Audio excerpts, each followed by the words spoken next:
Εκεί όπου το Ιόνιο πέλαγος συναντάει το Μυρτό και τα δυο μαζί το Κρητικό, βρίσκεται το νησί των Κιθήρων.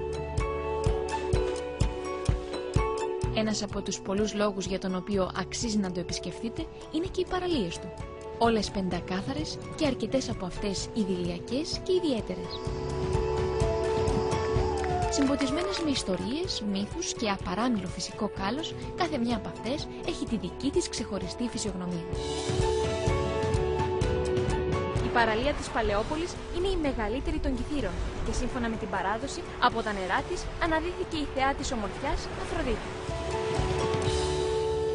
Και στη συνέχεια, κατά τον Ησίωδο, η Αφροδίτη ταξίδεψε μέσα σε ένα τεράστιο κοχύλι στην Κύπρο.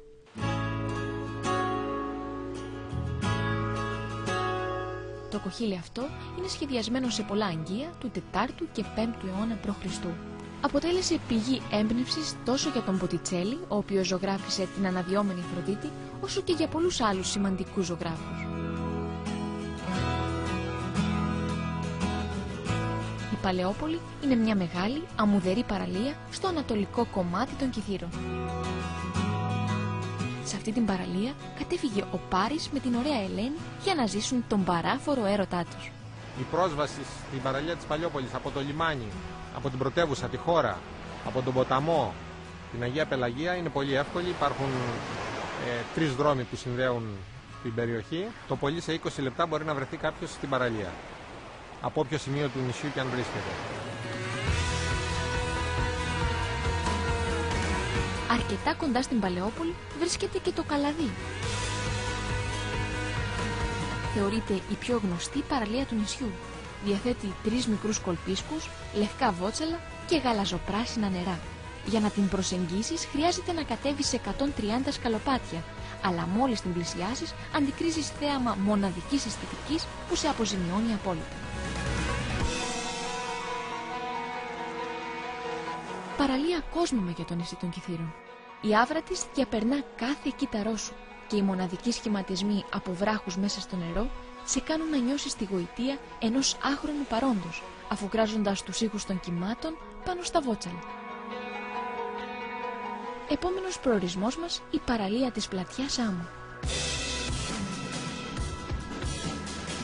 Η πλατιά Άμμους είναι μια μεγάλη και ήσυχη παραλία με βότσαλα και άμμο.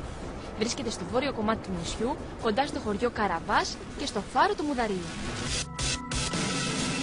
Μια ήσυχη παραλία για όσους επιθυμούν ένα χαλαρωτικό μπάνιο χωρίς πολύ κόσμο. Απέχει περίπου 25 χιλιόμετρα από τη χώρα και είναι ιδανική για ψάρεμα.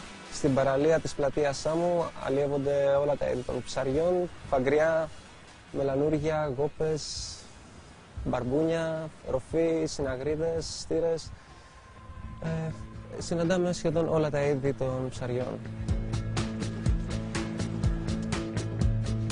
Κοντά στην πλατιά Άμμου βρίσκεται και η παραλία της Αγίας Πελαγίας.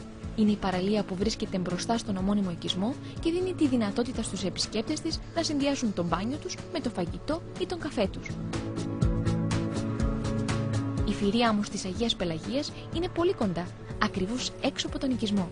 Το ιδιαίτερο χαρακτηριστικό της παραλίας είναι η κόκκινη άμμος, κάτι που δεν συναντά συχνά. Μια ήσυχη παραλία στην οποία ακόμα και τον Αύγουστο μπορείς να κολυμπήσεις μοναχικά. Στο συγκεκριμένο σημείο, αν κάποιος θέλει, για μένα ενδείκνεται πάρα πολύ για να κάνεις ένα ωραίο πάρτι, ένα ωραίο beach party με τους φίλους σου, διακριτικά και με προσοχή για τη φωτιά και να δεις το ξημέρωμα, αξίζει πάρα πολύ γιατί από εδώ βγαίνει ο ήλιος, από εδώ είναι η Ανατολή και ειδικά αυτή τη στιγμή, επειδή το έχω νιώσει και προσωπικά αρκετές φορές, είναι κάτι το ιδιαίτερο, είναι κάτι πολύ όμορφο. Τελευταία μας στάση, η παραλία που βρίσκεται στο Διακόφτη, το καινούριο λιμάνι των Κιθήρων. Τυρκουάζ νερά και λευκή άμμος με φόντο το ναυάγιο και το Πρασονήσι. Το Πρασονήσι είναι ένα μικρό νησάκι που βρίσκεται απέναντι από την παραλία, καταπράσινο και ακατοίκητο. Τα νερά είναι τόσο ρηχά που μπορείς να περάσεις απέναντι σχεδόν περπατώντας. Τα γαλαζοπράσινα πεντακάθαρα νερά σου δίνουν την αίσθηση τροπικού παραδείσου, που όμως δεν κατακλείζεται ποτέ από τις ορδές των τουριστών. Το ναυάγιο, που αποτελεί πια σήμα κατά τεθέν της περιοχής, είχε γίνει τον Αύγουστο του 2000, όταν ύστερα από αμέλεια του πληρώματος το πλοίο προσέκρουσε στο Πρασονήσι. Το ευτύχημα είναι ότι δεν χτύπησε κανείς, δεν έπαθε κανείς τίποτα. Εδώ οι ψαράδες πήγανε με τα καΐκια, τους πήρανε. Την αρχή, από ό,τι ξέρω, υπήρχε πρόβλημα. Προσπάθησαν να το βγάλουν από εκεί. Τώρα πλέον όμως έχει γίνει ένα απόσπαστο κομμάτι, νομίζω, του τοπίου και έχει γίνει ένα αξιοθέατο, το οποίο είναι πολύ όμορφο.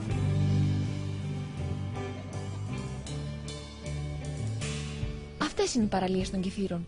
Υπάρχουν όμως κι άλλες, πολλές, που τις αφήσαμε για να τις ανακαλύψετε μόνοι σας.